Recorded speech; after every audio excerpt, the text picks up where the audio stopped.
પાંચેય તત્વ એટલી મહાન હોય, આ પાંચેય તત્વ, આ પાંચેય ભૂત હોતે એને કહેવામાં આવે છે. પંચભૂત કહેવામાં આવે, પંચદેવય કહેવામાં આવે છે, અને પાંચ તત્વોય કહેવામાં આવે છે. પંચભૂત એ ભૂત જેવા હોય એને ભૂત પંચભૂત લાગે.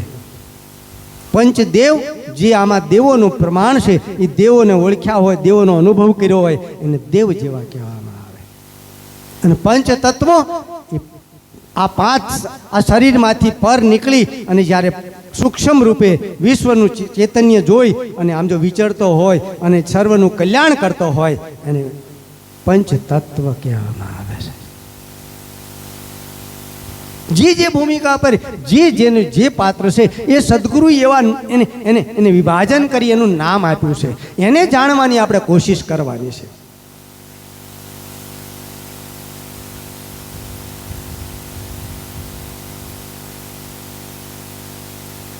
તેમ આગળના ઋષિ મુનિઓ હજારો વર્ષ જીવતા, હજારો વર્ષ. કારણ કે પૃથ્વીનો સહવાસ કરતા.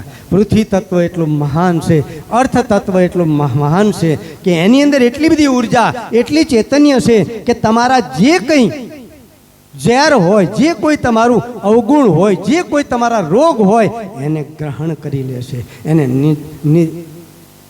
નિષ્કલંક બનાવી તમને શુદ્ધ અને ચૈતન્ય બનાવી દે છે. આ પૃથ્વી તત્વમાં છે.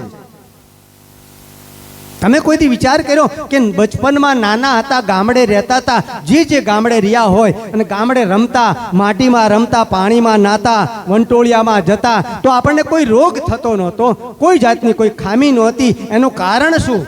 કારણ કે પૃથ્વી તત્વનો આપણને સહવાસ હતો. ઉઘાડા પગે ફરતા, માટી આખા શરીરે ચોપડી અને આખા શરીર ઉપર માટી હોય.